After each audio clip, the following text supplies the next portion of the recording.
जैन, सिख, ईसाई, शैव सारे धर्म कंप्लीट दोस्तों एक ही वीडियो में आपको कराया जाएगा। दोस्तों इससे पहले मैं जैन धर्म और बौद्ध धर्म का मैं कंप्लीट आपको पढ़ा चुका हूं। अब इनके बाद मैं जो भी धर्म बचा हुआ था उन सबको मैं कंप्लीट कर रहा हूं। तो चलिए हम स्टार्ट करते हैं। सबसे पहले हम लोग जानते हैं शैव धर्म के बारे में। तो शैव धर्म भगवान शिव की पूजा करने वाले को दोस्तों शैव धर्म मानने वाला बताया गया। और शशांक जो था गौड़ वंश के शासक, याद रख लीजिएगा शशांक, ये पूछेगा किस धर्म को मानता था, तो ये शैव धर्म को मानने वाला था। दोस्तों शिवलिंग की पूजा का पहला साक्ष्य अगर पूछे हमको कहाँ से मिलता है, तो हमको हड़प्पा से मिलता है। कहाँ से मिलता है? हड़प्पा से मिलता है, ये बात याद रख लीजिएगा। और हड़प्पा सभ्यता का खोज दोस्तों 1921 ईस्वी में दयाराम साहनी ने किया। किसने किया था? पंडित दयाराम साहनी ने किया था। और हड़प्पा सभ्यता को दोस्तों हम एक नगरीय सभ्यता या दोस्तों हम काशयुगीन सभ्यता के नाम से जानते हैं। शिव का अभिप्राय मंगलमय होना है। दोस्तों अगर पूछे शिव का क्या अर्थ होता है, तो जिसका अर्थ होता है मंगलमय होना।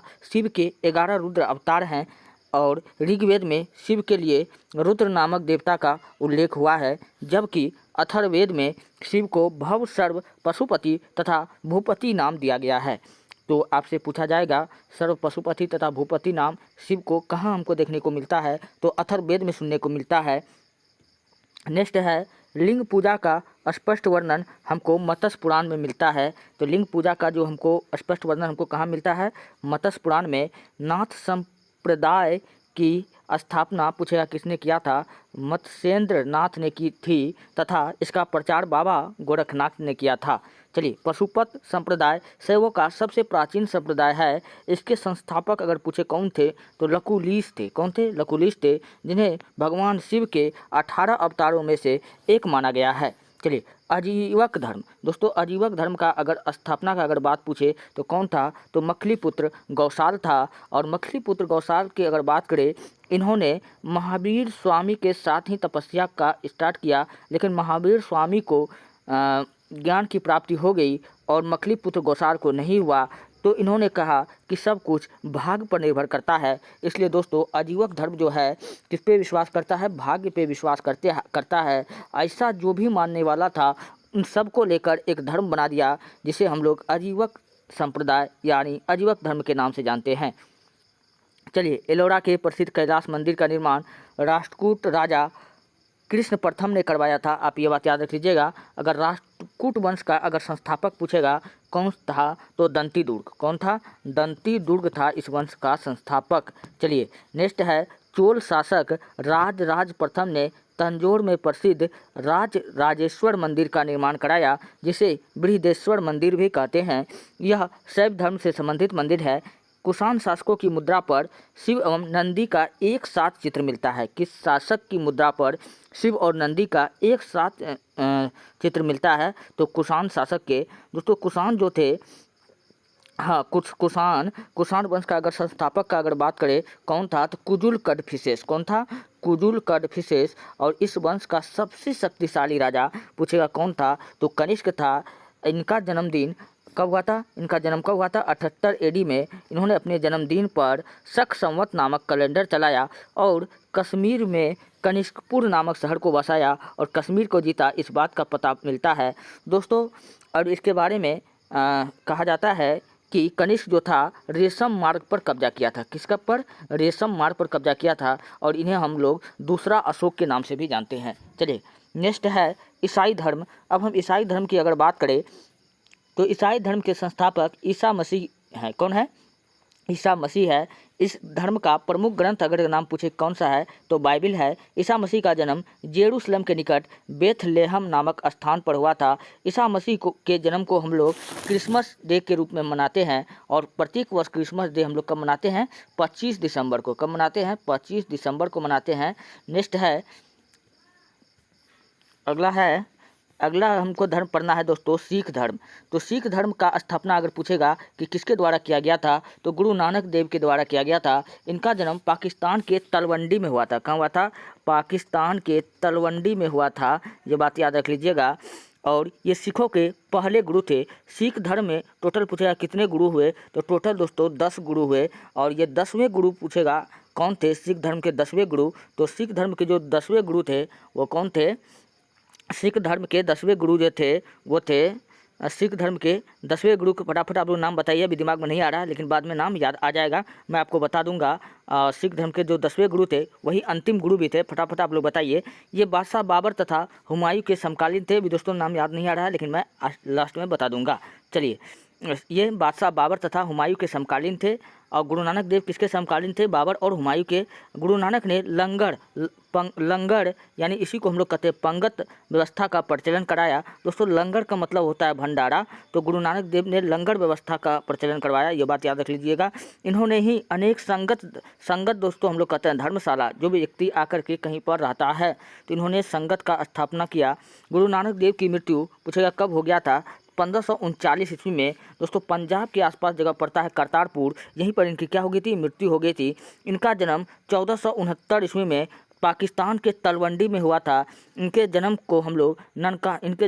स्थल को हम लोग ननकाना साहिब के नाम से जानते हैं। किस नाम से जानते हैं? ननकाना साहिब के नाम से जानते हैं। नेक्स्ट है शैव धर्म, इस्लाम धर्म, जैन धर्म, बौद्ध धर्म, इन सारे धर्म पर दोस्तों मैंने कंप्लीट वीडियो पहले से बना रखा हूं। अब मैं फिर से रिवीजन के लिए इस वीडियो को मैं फिर से बना रहा हूं, तो आप लोग वीडियो को अंत तक देखिए। इन सारे वीडियो का रिवीजन आपको एक ही क्लास में हो जाएगा। तो चलिए पहले हम स्टार्ट करते हैं शैव धर्म से। दोस्तों शैव धर्म पूछा जाएगा, तो शैव धर्म जो था भगवान शिव से संबंधित थे। किससे संबंधित थे?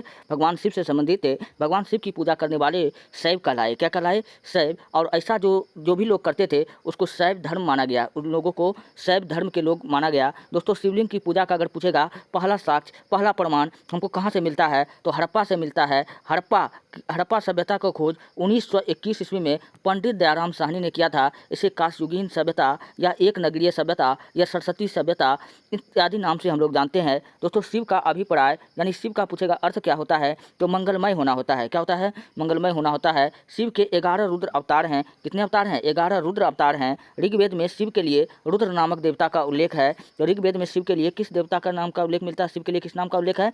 तो रुद्र नाम का उल्लेख है। चलिए, अथर्ववेद में शिव को भव, सर्व, पशुपति तथा भूपति नाम दिया गया है। अथर्ववेद में शिव को सर्व और पशुपति तथा भूपति नाम दिया गया है। पशुपति और भूपति दोनों नाम दिया गया है। कहाँ पर? अथर्ववेद में। और अथर्ववेद दोस्तों इसे जादू टोना का वेद भी कहा गया है। लिंग पूजा का स्पष्ट वर्णन दोस्तों हमको मत्स्य पुराण में मिलता है। और पुराण कितने हैं? तो पुराण दोस्तों 18 है। कितना है? 18 है। अगर वेद पूछेगा कितने हैं तो 4 है। वेदांग पूछेगा कितना है तो 6 है। उपनिषद पूछेगा कितना है तो 108 है। उपनिषद कितना है? 108 है। और चलिए इन्हीं में से एक पुराण दोस्तों कौन था? मत्स्य पुराण। चलिए नेक्स्ट है, नाथ संप्रदाय की स्थापना मत्स्येंद्र नाथ ने की थी तथा इसका प्रचार बाबा गोरखनाथ ने किया था। इसका प्रचार कौन किया? बाबा गोरखनाथ ने किया। नेक्स्ट है, पशुपत संप्रदाय शैवों का सबसे प्राचीन संप्रदाय है। दोस्तों पशुपत संप्रदाय जो है शैवों का सबसे प्राचीन संप्रदाय है, ये बात याद रख लीजिएगा। इसके संस्थापक दोस्तों कौन पूछेगा? तो लकुलिस थे। कौन थे? लकुलिस थे, जिन्हें भगवान शिव के 18 अवतारों में से एक माना गया है। लकुलिस को दोस्तों भगवान शिव के 18वें अवतार में से एक अवतार यह भी माना जाता है। नेक्स्ट है, अजीवक संप्रदाय का संस्थापक दोस्तों पूछेगा कौन था? तो मखलीपुत्र गौसाल था। दोस्तों मखलीपुत्र गौसाल ने महावीर स्वामी के साथ साथ तपस्या करना स्टार्ट किया, लेकिन महावीर स्वामी को दोस्तों ज्ञान की प्राप्ति हो गई पर मखलीपुत्र गौसाल को नहीं हुआ। तो इन्होंने एक स्टेटमेंट दिया कि सब कुछ भाग्य पर निर्भर करता है और भाग्य पर निर्भर करता है। इसलिए ऐसा जो भी लोग मानता था कि सब कुछ भाग्य से ही होता है, तो इन सबको लेकर के एक नया धर्म बना दिया। इसी धर्म को कहते हैं हम लोग दोस्तों अजीवक संप्रदाय। तो पूछेगा कि अजीवक संप्रदाय किस पर आस्था रखता था? ये भाग्य यानी डेस्टिनी पर आस्था रखता था, ये बात आपको याद रखना है। नेक्स्ट है, एलोरा के प्रसिद्ध कैलाश मंदिर का निर्माण पूछेगा किसने कराया था? दोस्तों एलोरा के प्रसिद्ध कैलाश मंदिर का निर्माण राष्ट्रकूट द्वारा करवाया गया था और राष्ट्रकूट राजा कृष्ण प्रथम ने करवाया था। राष्ट्रकूट का वो कौन सा राजा था जो करवाया था? तो राजा कृष्ण प्रथम ने कराया था। अगर बात करें राष्ट्रकूट वंश की, तो इस वंश का जो संस्थापक था वो कौन था? दंती दुर्ग। कौन था? दंती दुर्ग था, ये बात आपको याद रखना है। और दोस्तों एलोरा की गुफा, ये पूछेगा कहाँ है? एलोरा की गुफा भी याद रख लेना है, ये महाराष्ट्र में है। नेक्स्ट है, चोल शासक राजराज प्रथम ने तंजौर में प्रसिद्ध राजराजेश्वर मंदिर का निर्माण कराया, जिसे बृहदेश्वर मंदिर भी कहते हैं। यह शैव धर्म से संबंधित है। कुषाण शासकों की मुद्रा पर शिव एवं नंदी का एक साथ चित्र मिलता है। इसका चित्र मिलता है शिव और नंदी का। दोस्तों इस प्रकार जो है शैव धर्म की समाप्ति हुई। अब हम ईसाई धर्म की ओर बढ़ते हैं। तो इन सारे धर्म को कंप्लीट आपको जानकारी मिलेगा। ईसाई धर्म के संस्थापक की अगर बात करें तो ईसा मसीह को कहा जाता है। इस धर्म का प्रमुख ग्रंथ दोस्तों बाइबिल है। कौन है? बाइबिल है। ईसा मसीह का जन्म दोस्तों कहाँ हुआ था? यरूशलेम के निकट बैतलेहम नामक स्थान पर हुआ था। ईसा मसीह के जन्म को दोस्तों हम लोग क्रिसमस डे के रूप में मनाते हैं। और क्रिसमस डे पूछेगा कब मनाया जाता है? तो 25 दिसंबर को। कब मनाया जाता है? 25 दिसंबर को मनाया जाता है। चलिए, और ईसाइयों का प्रमुख ग्रंथ दोस्तों कौन है? बाइबिल है। नेक्स्ट है, हम लोग आगे बढ़ते हैं।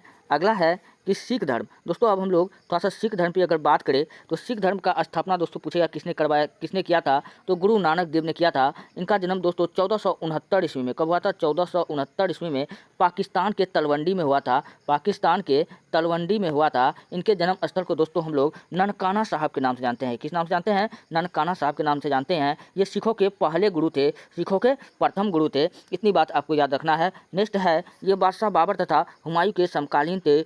मोस्ट इंपोर्टेंट प्रश्न है, यह काफ़ी जानदार शानदार प्रश्न है। ये किसके समकालीन थे? बाबर और हुमायूं के समकालीन थे। बाबर का बचपन का नाम जहीरुद्दीन था। हुमायूं का बचपन का नाम नसीरुद्दीन था। गुरु नानक ने लंगर, दोस्तों लंगर का अर्थ होता है पंगत। क्या होता है? पंगत। फिर भी अगर नहीं समझ में आए तो मैं आपको बताता हूँ। भंडारा, मतलब जो भी सिख धर्म के गुरुद्वारा में रुकता था तो यहाँ भंडारा का व्यवस्था होता था, जिन्हें लंगर नाम से जाना जाता था।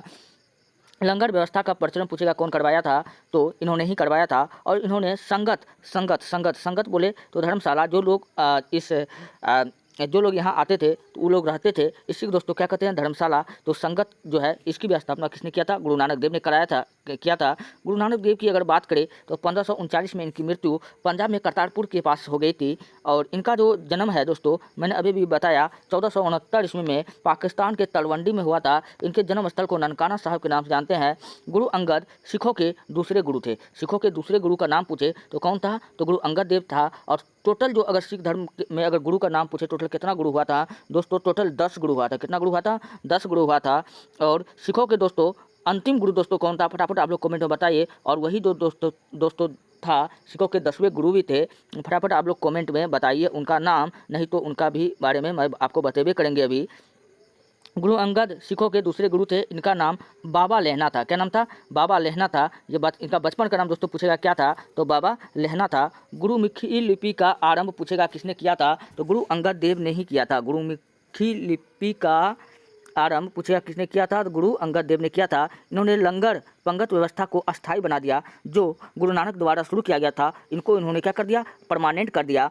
सिखों के तीसरे गुरु दोस्तों कौन हुए? गुरु अमरदास हुए। कौन हुए? गुरु अमरदास थे। गुरु अमरदास ने हिंदुओं से अलग होने वाले कई कार्य किए, जिन्हें हिंदू विरोधी भी इन्हें कई लोग मानते हैं। इन्होंने सिखों के लिए हिंदू से अलग विवाह पद्धति का बनाई, जिसे लवन कहते हैं। वो अम्ल क्षार लवन केमिस्ट्री वाला नहीं है, विषय ये लवन क्या है? इन्होंने विवाह पद्धति है सिख धर्म के अनुसार। चलिए नेक्स्ट है, एक बार अकबर ने गुरु अमरदास से मुलाकात की और इनकी पुत्री बीबी भानी को कई गांव दान में दिए। लगभग 24 बीघा दान, कितना? 24 बीघा जमीन दान में दिया था। चलिए, सिखों के चौथे गुरु दोस्तों कौन थे? रामदास थे। अकबर ने गुरु रामदास की पत्नी बीबी भानी को 500 बीघा जमीन दी थी। और रामदास ने इसी जमीन पर दोस्तों अमृतसर जलाशय तथा अमृतसर शहर की स्थापना किया। अमृतसर शहर का पहला नाम रामदासपुर रखा गया था। दोस्तों अमृतसर में ही दोस्तों कौन सा मंदिर है? सिखों के मंदिर हैं। फटाफट बताइए आप लोग, अमृतसर में कौन सा मंदिर है? स्वर्ण मंदिर। कौन सा मंदिर है? स्वर्ण मंदिर पूछेगा कहाँ है? तो अमृतसर में है। चलिए नेक्स्ट है, और इसी अमृतसर में दोस्तों को क्या हुआ था? जालियांवाला बाग हुआ था। ये तो आपको पता ही होगा। नेक्स्ट है, गुरु अर्जुन देव। ये सिखों के दोस्तों 5वें गुरु थे। सिखों के 5वें गुरु दोस्तों अगर पूछेगा कौन था? तो गुरु अर्जुन देव थे। इन्होंने आदि ग्रंथ की रचना की। आदि ग्रंथ की रचना पूछे किसने किया? तो इन्होंने किया। इन्होंने हरमंदिर साहब स्वर्ण मंदिर का निर्माण अमृतसर जलाशय के अंदर कराया था। मुगल बादशाह जहांगीर ने गुरु अर्जुन देव की हत्या 1606 ईस्वी में राजकुमार खुसरो की सहायता करने के कारण करवा दिया था। दरअसल दोस्तों हुआ क्या था, मैं आपको बताता हूँ। दोस्तों जहांगीर का पुत्र का नाम था खुसरो। खुसरो ने अपने पिता के खिलाफ विद्रोह कर दिया।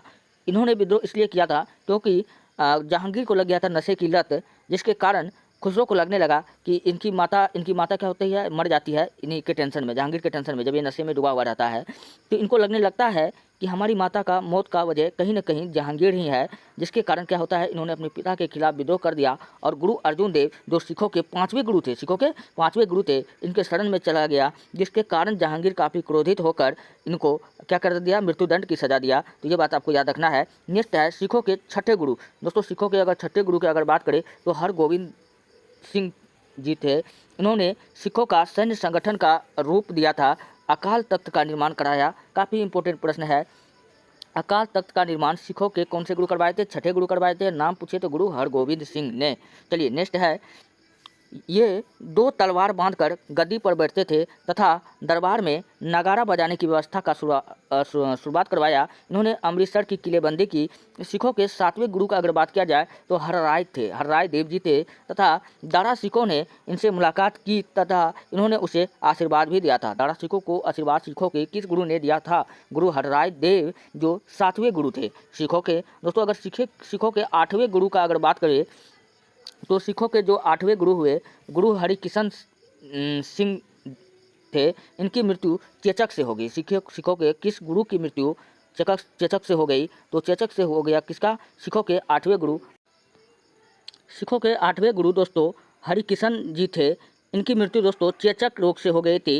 इन्होंने दिल्ली जाकर औरंगजेब को गुरु पद के बारे में समझाया। चलिए नेक्स्ट है, सिखों के दोस्तों 9वें गुरु के बारे में अगर बात करें तो तेग बहादुर जी जो थे वो सिखों के 9वें गुरु के रूप में जाने जाते थे।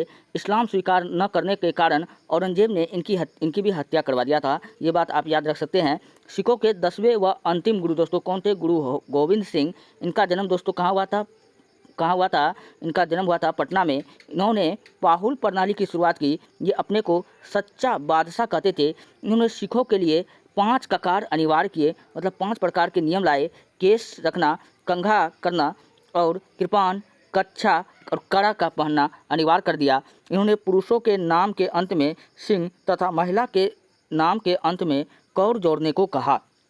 अगर बात करें इन्होंने खालसा पंथ की स्थापना कब किया था, तो 1699 में हुआ था। बैसाखी के दिन गुरु गोविंद सिंह जी ने किया था। और खालसा का अर्थ होता है दोस्तों लड़ाकू सिख। क्या होता है, लड़ाकू सिख। इनका जन्म दोस्तों 1666 में पटना में हुआ था। इनके निवास स्थान को आनंदपुर साहिब कहते हैं और या पटना साहिब भी कहते हैं। इनकी कार्यस्थली को पोता कहते थे। क्या कहते थे, पोता कहते थे। गुरु गोविंद सिंह की हत्या दोस्तों 1708 ईस्वी में नांदेड़ नामक स्थान पर गुल खां नामक पठान ने कर दी थी। इनके 2 पुत्र थे, फतेह सिंह व जोरावर सिंह को वजीर खां ने दीवार में चुनवा दिया था। गुरु गोविंद सिंह ने आदि ग्रंथ को वर्तमान का रूप दिया था और यह कहा कि गुरुवाणी अब सिख संप्रदाय के लिए गुरु का काम करेगी। दोस्तों इनका अब हम थोड़ा जान लेते हैं बंदा बहादुर के बारे में। दोस्तों बंदा बहादुर ये कौन था, दोस्तों ये सिख धर्म के ही अनुयायी थे। बंदा बहादुर इनका जन्म दोस्तों 1670 ईस्वी में हुआ था। कब हुआ था, 1670 में हुआ था। पूछ जिले के रजौली गांव में हुआ था। इनका बचपन का नाम दोस्तों लक्ष्मण दास था। इनके पिता का नाम रामदेव भरद्वाज था। इन्होंने लोहगढ़ को अपनी राजधानी बनाया। इन्होंने गुरु गोविंद तथा गुरु नानक देव के नाम के सिक्के भी चलाए। बंदा बहादुर ने मुगल फौजदार वाजिर खां की हत्या कर दी। दोस्तों इस बंदा बहादुर की हत्या कौन कर देता है, मुगल बादशाह कौन कर देता है, फर्रुखसियर बेग कर देता है। और बंदा बहादुर की हत्या करने के बाद में कहा जाता है कि यह जो हत्या था मुगल बादशाह फर्रुखसियर का एक बदनुमा दाग था, क्योंकि बंदा बहादुर का हत्या जिस प्रकार किया गया, कहा जाता है कि इनके 4 साल के बेटे अजय सिंह का कलेजा निकाल करके इनके मुंह में ठूस दिया गया। क्यों, क्योंकि इन्होंने इस्लाम धर्म को नहीं कबूला था। और समझ सकते हैं कितना बेरहमी से इनकी हत्या किया होगा। चलिए शहदरा कत्लगढ़ी के नाम से विख्यात है। हाँ, शहदरा दोस्तों कत्लगढ़ी के नाम से विख्यात है, जहां बंदा बहादुर ने हजारी मुगल सैनिकों के मौत के घाट उतार दिया। मुगल बादशाह फर्रुखसियर के आदेश पर 1716 ईस्वी में बंदा बहादुर को गुरदासपुर नांगल नामक स्थान पर मरवा दिया गया। दोस्तों थोड़ा सा हम लोग अगर बात करें तो महाराजा रणजीत सिंह के बारे में बात कर लेते हैं। और महाराजा रणजीत सिंह, इनका जन्म दोस्तों गुजरावाला में 2 नवंबर 1780 को हुआ था। कब हुआ था, 2 नवंबर 1780 को हुआ था। ये 1798 से 99 में लाहौर के शासक बने। और 25 अप्रैल 1809 ईस्वी को महाराजा रणजीत सिंह तथा चार्ल्स मेटकाफ के बीच में दोस्तों एक संधि हुई। इसी संधि को दोस्तों अमृतसर की संधि कहते हैं। महाराजा रणजीत सिंह का विदेश मंत्री फकीर अजीजुद्दीन था। कौन था? फ़कीर अजीजुद्दीन था। और वित्त मंत्री दोस्तों पूछेगा कौन था? तो दीनानाथ थे। महाराजा रंजीत सिंह की मृत्यु दोस्तों 1839 ईस्वी में हुई थी। भैरोवल की संधि दोस्तों पूछेगा कब हुआ था? 1846 ईस्वी में अंग्रेज तथा राजा दिलीप सिंह के बीच में हुआ था। महाराजा रंजीत सिंह की धार्मिक राजधानी दोस्तों पूछेगा कहाँ था? तो पेशावर हुआ करता था, जिन्हें पुरुषपुर के नाम से जाना जाता था। और राजनीतिक राजधानी दोस्तों लाहौर थी। अब थोड़ा हम वैष्णव धर्म की अगर बात करें तो वैष्णव धर्म दोस्तों, वैष्णव धर्म की जानकारी दोस्तों हमको कहाँ से मिलती है? तो हमको उपनिषद से मिलती है। इनका विकास दोस्तों, इनका विकास की अगर बात करें तो इनका विकास का बात भगवत धर्म से हुआ था। वैष्णव धर्म के प्रवर्तक दोस्तों भगवान कृष्ण थे, जो वृषण कबीले के थे और इनका निवास स्थान मथुरा था। कृष्ण का सबसे पहला उल्लेख छदोंग उपनिषद में मिलता है, जिसमें इनको देवकी पुत्र कहा गया और अंगिरस का शिष्य कहा गया। विष्णु के 10 अवतारों का उल्लेख मत्स्य पुराण में मिलता है। भगवान विष्णु के सुदर्शन चक्र में 6 तिलियाँ थी। कितनी तिलियाँ थी? 6 तिलियाँ थी। प्रमुख मत तथा आचार दोस्तों, अब हम थोड़ा सा जानते हैं। अगर बात करें विशिष्टाद्वैत वाद का जनक अगर पूछे कौन था? तो रामानुज था। कौन था? रामानुज था। शुद्धाद्वैतवाद का जनक पूछेगा कौन था? तो वल्लभाचार्य था। द्वैतवाद का जनक दोस्तों पूछेगा कौन था? आनंद तीर्थ थे। द्वैताद्वैतवाद का निम्बार्क थे। चलिए अब हम भारत में अब हम जानते हैं इस्लाम धर्म। दोस्तों अगर वही इस्लाम धर्म का संस्थापक का बात किया जाए तो मोहम्मद साहब को कहा जाता है। दोस्तों मोहम्मद साहब का बचपन का नाम क्या था? तो अल अमीन था। इनका जन्म दोस्तों 570 ईस्वी में मक्का में हुआ था। इनके पिता का नाम अब्दुल्ला तथा माता का नाम अमीना था।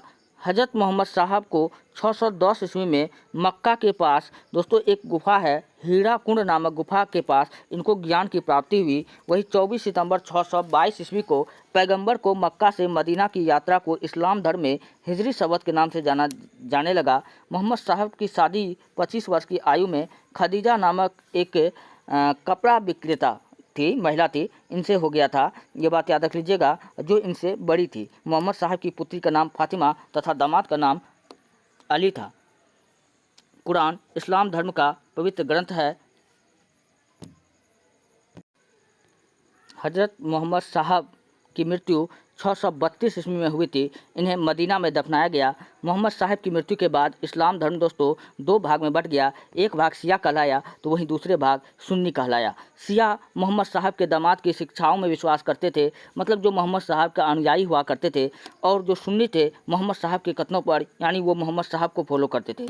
चलिए अली की हत्या नेक्स्ट अगर हम लोग जाने,